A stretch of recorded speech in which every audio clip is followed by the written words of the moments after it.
Bapak dan Ibu yang memasuki usia 65 tahun ke atas, pernahkah terlintas harapan sederhana di hati?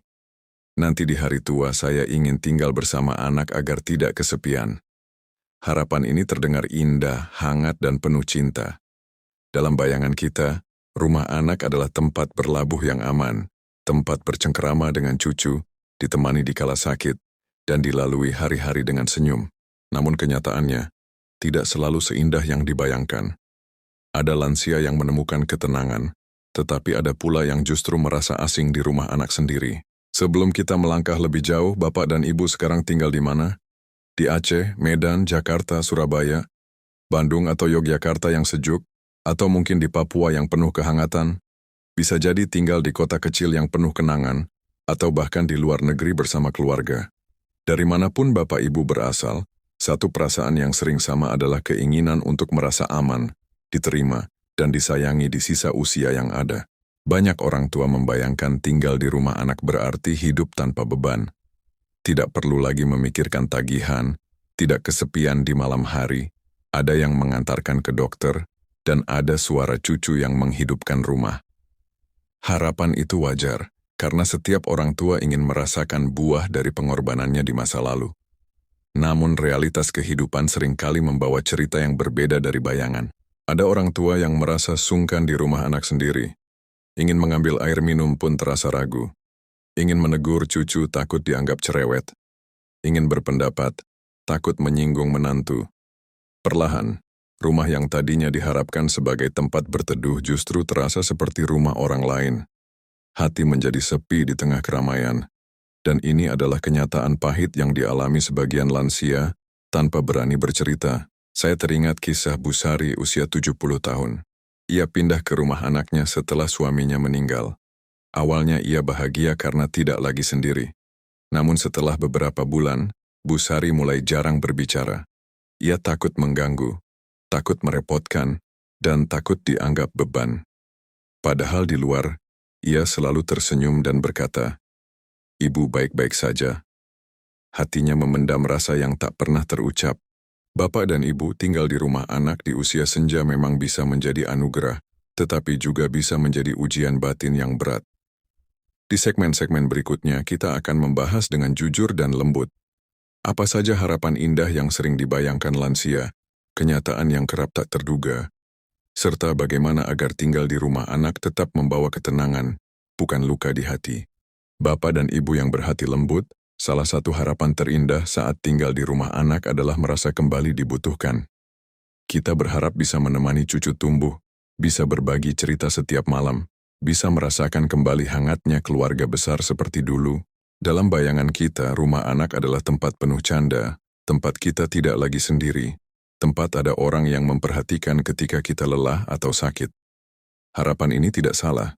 Ini adalah harapan yang lahir dari cinta seorang orang tua. Namun seringkali di balik harapan itu ada perbedaan ritme hidup yang tidak kita sadari. Anak-anak sibuk bekerja, menantu sibuk mengurus rumah dan anak-anak, cucu sibuk dengan sekolah dan gawai mereka. Waktu berkualitas yang kita bayangkan ternyata tidak sebanyak yang kita harapkan. Kita duduk di ruang tamu sendirian, sementara semua orang lalu lalang dengan kesibukannya. Bukan karena mereka tidak peduli, tetapi karena beban hidup mereka pun tak ringan. Ada orang tua yang berkata, "Saya tinggal bersama anak, tapi rasanya seperti tinggal sendiri." Kalimat ini terdengar sederhana, tapi sangat dalam maknanya. Kita memang tidak sendirian secara fisik, tetapi bisa merasa sangat sendiri secara emosional. Ketika ingin bercerita, kita takut mengganggu. Ketika ingin ditemani, kita takut dianggap manja. Akhirnya, banyak lansia memilih diam dan memendam rasa sepi itu sendirian. Saya teringat kisah Pak Rahman usia 68 tahun. Ia pindah ke rumah anaknya dengan harapan bisa sering berbincang seperti dulu. Namun kenyataannya, anaknya pulang malam karena pekerjaan.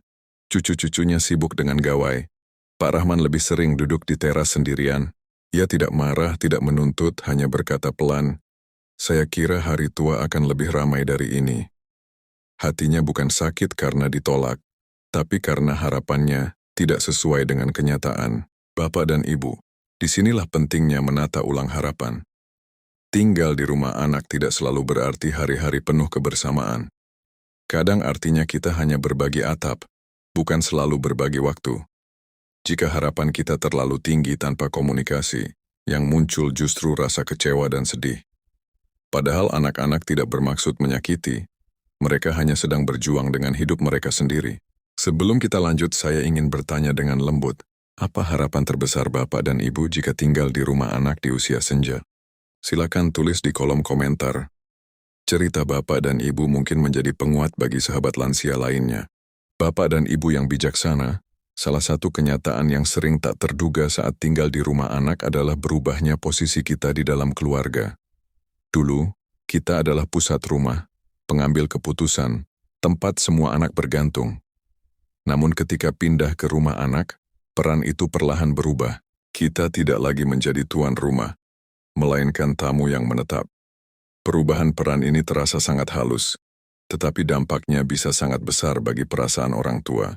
Banyak lansia yang tanpa sadar mulai menahan diri, ingin menata rumah sendiri, tapi takut dianggap ikut campur, ingin mengingatkan anak, tapi khawatir dicap merepotkan, ingin menegur cucu, tapi takut menantu tersinggung.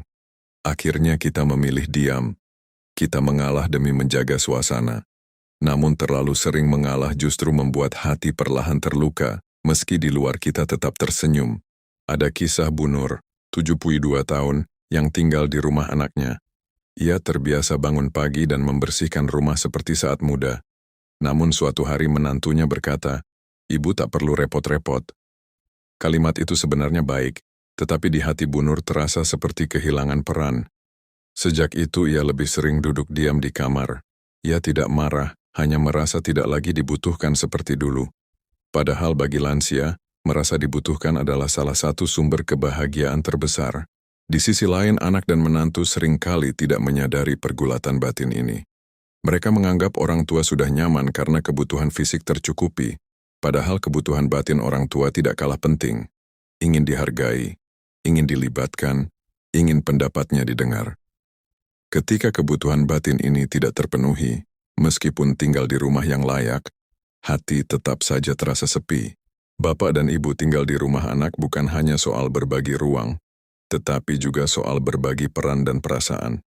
Jika tidak dibicarakan dengan lembut, perubahan peran ini bisa menjadi sumber luka yang tidak pernah terlihat. Karena itu, baik orang tua maupun anak sama-sama perlu belajar memahami posisi masing-masing, agar tidak ada hati yang diam-diam tersakiti. Pada segmen berikutnya, kita akan membahas satu kenyataan lain yang sering dialami lansia saat tinggal di rumah anak. Konflik kecil yang tampak sepele, tapi bisa melukai batin jika terjadi terus-menerus. Bapak dan Ibu yang penuh kelembutan, kenyataan berikutnya yang sering dialami saat tinggal di rumah anak adalah munculnya konflik kecil yang tampak sepele, tapi terasa besar di hati. Kadang hanya soal cara menaruh barang, soal waktu menonton televisi, soal makanan yang tidak sesuai selera, atau soal kebiasaan bangun pagi. Hal-hal kecil ini jika terjadi berulang, bisa menjadi beban batin bagi orang tua yang tinggal menumpang di rumah anak. Bagi anak dan menantu, hal-hal itu mungkin dianggap biasa. Tapi bagi lansia, setiap teguran kecil bisa terasa seperti penolakan. Kalimat sederhana seperti, "Ibu jangan taruh di situ ya," atau "Ayah jangan terlalu pagi membuka pintu," bisa membuat orang tua merasa bersalah. Padahal maksud anak mungkin hanya mengatur rumah agar tertib. Namun, karena posisi orang tua sudah bukan pemilik rumah, rasa percaya diri pun perlahan menurun.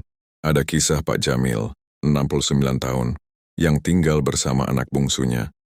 Ia terbiasa menyalakan televisi pagi-pagi untuk mendengar berita. Namun suatu hari menantunya menegur karena cucu masih tidur. Sejak itu Pak Jamil tidak pernah lagi menyalakan televisi pagi hari. Ia memilih duduk diam di kamar. Ia tidak marah, ia hanya takut mengganggu. Hal kecil ini tidak pernah dibicarakan tetapi membekas di hatinya. Bapak dan Ibu, konflik kecil menjadi berat karena tidak dibicarakan dengan cara yang tepat. Orang tua memendam perasaan, anak menganggap tidak ada masalah. Padahal jika dibicarakan dengan lembut, banyak kesalahpahaman bisa selesai dengan cepat. Diam justru membuat luka bertambah dalam. Disinilah pentingnya komunikasi dua arah yang saling menjaga, bukan saling menekan. Di sisi lain, anak dan menantu juga sering berada dalam posisi tertekan. Mereka harus membagi peran sebagai pasangan, sebagai orang tua bagi anaknya, dan sebagai anak bagi orang tua mereka sendiri. Kadang mereka kelelahan secara fisik dan mental. Dalam kondisi lelah, kata-kata bisa keluar tanpa disaring. Bukan karena tidak hormat, tetapi karena manusia juga punya batas emosi. Sebelum kita lanjut ke kenyataan berikutnya, saya ingin mengajak Bapak dan Ibu berbagi secara ringan. Hal kecil apa yang paling sering membuat Bapak dan Ibu merasa sungkan atau tersinggung saat tinggal di rumah anak? Cerita Bapak dan Ibu bisa menjadi pengingat bagi banyak keluarga agar lebih saling memahami.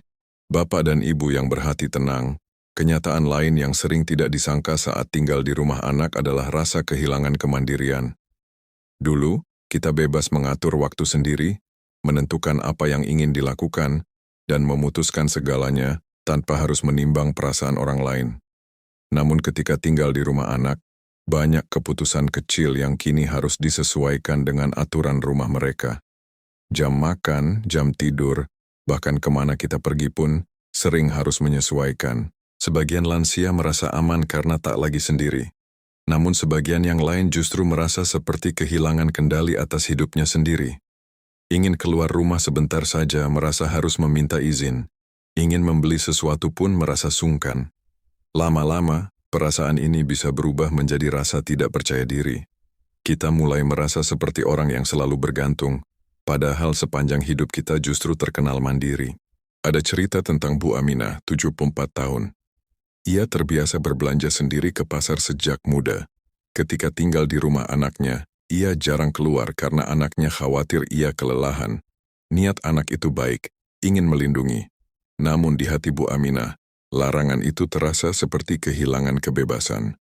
Ia sering berkata pelan, "Ibu merasa seperti burung di sangkar, semuanya ada tapi tidak bebas."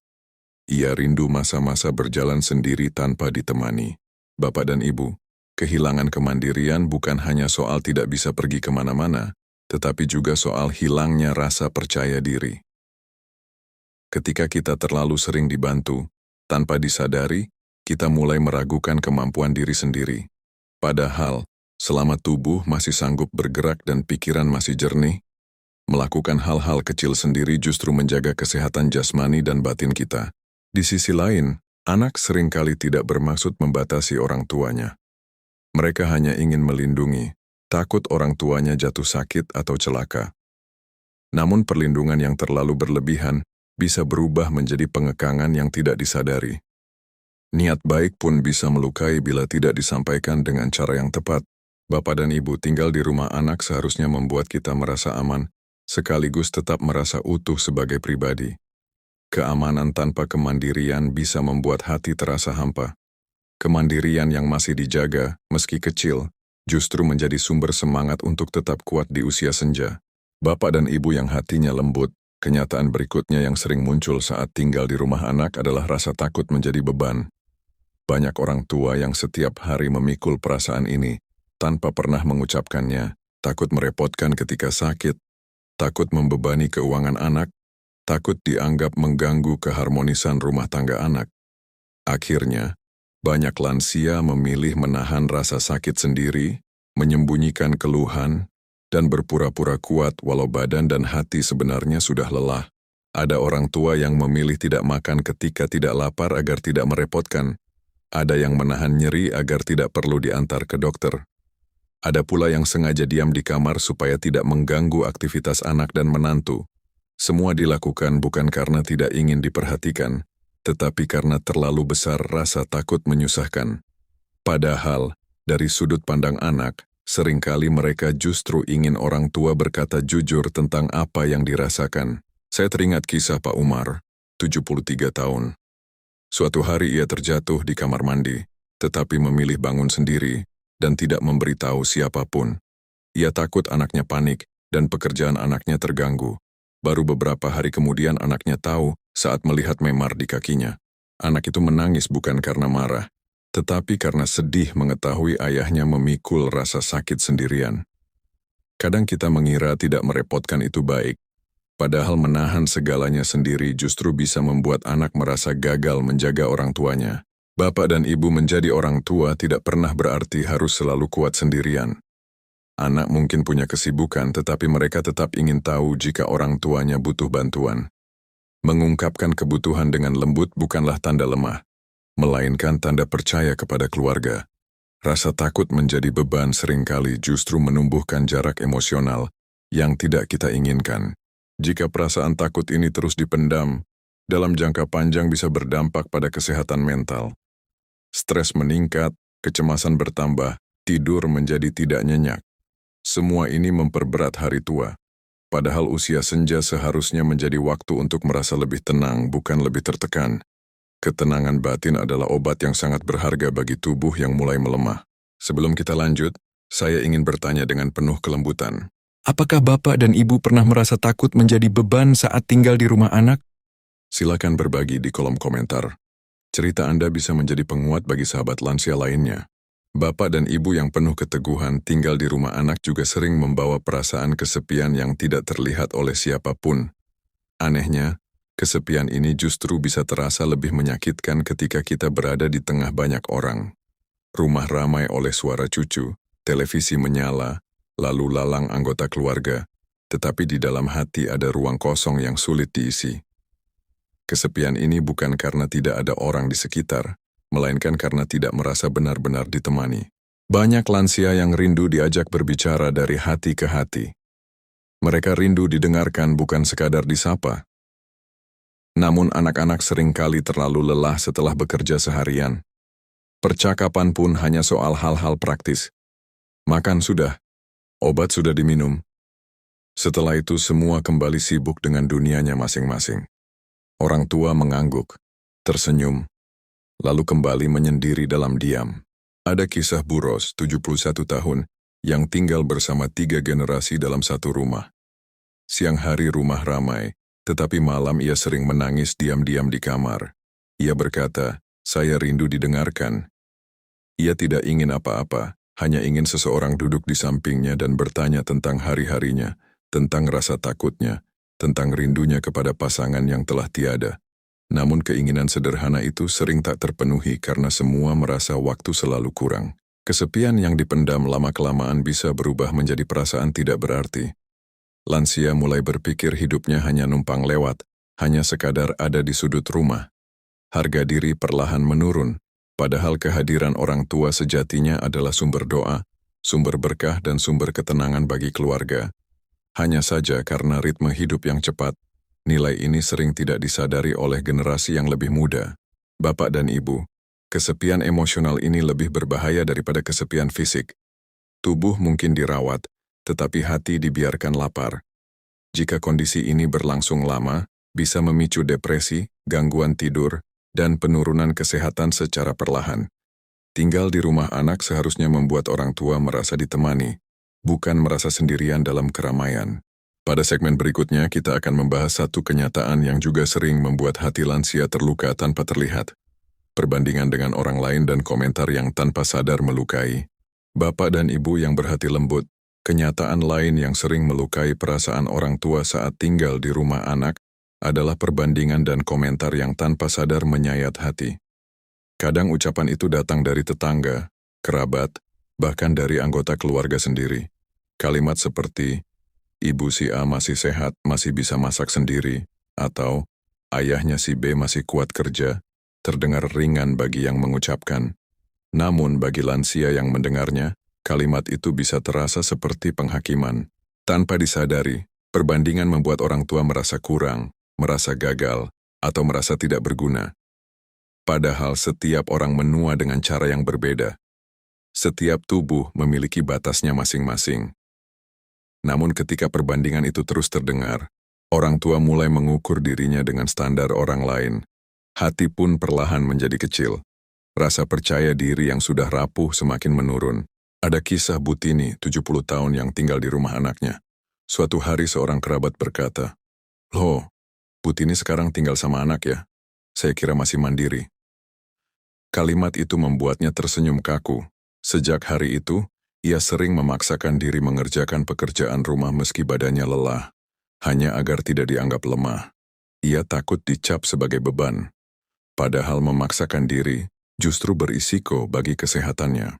Bapak dan Ibu, komentar yang melukai tidak selalu datang dengan niat jahat, namun dampaknya bisa sangat dalam. Jika tidak disikapi dengan bijak, hati bisa dipenuhi perasaan rendah diri, minder, dan sedih berkepanjangan. Tinggal di rumah anak yang seharusnya memberi rasa aman, justru berubah menjadi tempat kita merasa terus diuji dan dibandingkan. Disinilah pentingnya menguatkan hati sendiri. Kita tidak perlu membuktikan apa-apa kepada siapapun. Nilai diri kita tidak ditentukan oleh seberapa kuat tubuh kita dibanding orang lain, tetapi oleh perjalanan panjang hidup yang telah kita lalui. Kita telah membesarkan anak-anak, melewati banyak ujian, dan memberi banyak cinta. Semua itu tidak bisa dihapus oleh 1-2 komentar orang. Sebelum kita lanjut, saya ingin bertanya dengan penuh kelembutan. Apakah Bapak dan Ibu pernah merasa tersinggung karena dibandingkan dengan orang tua lain? Silakan berbagi di kolom komentar. Cerita Anda bisa membuat banyak sahabat lansia merasa tidak sendirian. Bapak dan Ibu yang berhati tenang, setelah berbagai kenyataan pahit yang telah kita bahas, ada satu hal penting yang sering menjadi penentu apakah tinggal di rumah anak akan terasa menenangkan atau justru menyakitkan, yaitu cara kita memaknai keberadaan diri sendiri di dalam keluarga. Banyak lansia yang tanpa sadar menilai diri hanya dari seberapa banyak bantuan yang masih bisa diberikan. Ketika bantuan itu berkurang, mereka merasa nilainya ikut berkurang. Padahal nilai seorang orang tua tidak pernah ditentukan oleh tenaganya, tetapi oleh keberadaannya. Di usia senja, peran memang berubah. Kita mungkin tidak lagi kuat bekerja seperti dulu. Kita mungkin tidak lagi mengambil keputusan besar. Namun peran baru sebagai orang tua yang mendoakan, menasihati dengan lembut, dan menghadirkan ketenangan justru menjadi semakin penting. Sayangnya, karena perubahan ini tidak selalu disadari, sebagian lansia merasa hanya numpang hidup di rumah anak. Perasaan inilah yang sering melukai hati secara perlahan. Ada kisah Pak Hadi, 75 tahun yang tinggal bersama anak dan menantunya. Ia jarang berbicara karena merasa pendapatnya tidak lagi dibutuhkan. Suatu hari cucunya sakit cukup berat. Pak Hadi hanya memegang kepala cucunya sambil berdoa dalam diam. Beberapa hari kemudian cucunya membaik. Anak dan menantunya menangis terharu dan berkata, "Ayah, doa ayah sangat berarti bagi kami." Pada saat itulah Pak Hadi baru menyadari bahwa perannya tidak pernah hilang, hanya bentuknya yang berubah. Bapak dan Ibu, seringkali yang kita butuhkan bukan pindah tempat tinggal, tetapi pindah cara pandang terhadap diri sendiri. Jika kita terus melihat diri sebagai beban, maka hati akan selalu berat. Namun jika kita melihat diri sebagai sumber doa, sumber ketenangan, dan sumber berkah, maka keberadaan kita akan terasa lebih bermakna dimanapun kita tinggal. Di sisi lain, anak pun seringkali tidak menyadari betapa pentingnya cara mereka memandang orang tua. Satu kalimat sederhana seperti, "Kami senang ayah ibu di sini," bisa menjadi obat yang sangat besar bagi hati lansia. Rasa diterima dan dihargai adalah kebutuhan batin yang tidak bisa digantikan oleh fasilitas apapun. Pada segmen terakhir nanti kita akan merangkum seluruh pembahasan dan melihat dengan jernih bagaimana agar tinggal di rumah anak di usia 65+ bisa benar-benar menjadi sumber ketenangan, bukan sumber luka yang dipendam sendirian. Bapak dan Ibu yang penuh keteguhan hati, dari seluruh pembahasan kita sejak awal, kini kita bisa melihat dengan lebih jernih bahwa tinggal di rumah anak di usia 65+ bukan hanya tentang tempat tinggal, tetapi tentang perasaan, peran, dan harga diri. Ada harapan indah tentang kebersamaan. Ada kenyataan tentang perubahan peran, konflik kecil, kehilangan kemandirian, rasa takut menjadi beban, kesepian dalam keramaian, hingga luka karena perbandingan. Semua ini adalah realitas yang dialami banyak lansia, namun sering dipendam dalam diam. Namun Bapak dan Ibu, tinggal di rumah anak tidak harus selalu menjadi pengalaman yang menyakitkan. Ia bisa menjadi sumber ketenangan bila dijalani dengan saling pengertian. Orang tua perlu berani menyampaikan perasaan dengan lembut, tanpa takut dianggap merepotkan. Anak perlu belajar mendengar bukan hanya untuk menjawab tetapi untuk memahami. Kunci utamanya bukan siapa yang paling benar, tetapi siapa yang paling mau menjaga hati satu sama lain. Bapak dan Ibu tidak pernah menjadi beban. Kehadiran Bapak dan Ibu adalah sumber doa, sumber keberkahan dan sumber ketenangan bagi keluarga. Peran memang berubah, tetapi nilai tidak pernah berkurang. Ketika tubuh melemah, doa menjadi lebih kuat. Ketika langkah melambat, kebijaksanaan justru semakin dalam. Jangan pernah menilai diri hanya dari apa yang bisa dilakukan, tapi dari siapa diri bapak dan ibu bagi keluarga. Di sisi lain, bagi anak-anak yang sedang merawat orang tuanya, ingatlah bahwa orang tua tidak hanya butuh makan, tempat tidur, dan obat. Mereka juga butuh didengar, dihargai, dan diyakinkan bahwa kehadiran mereka benar-benar diinginkan.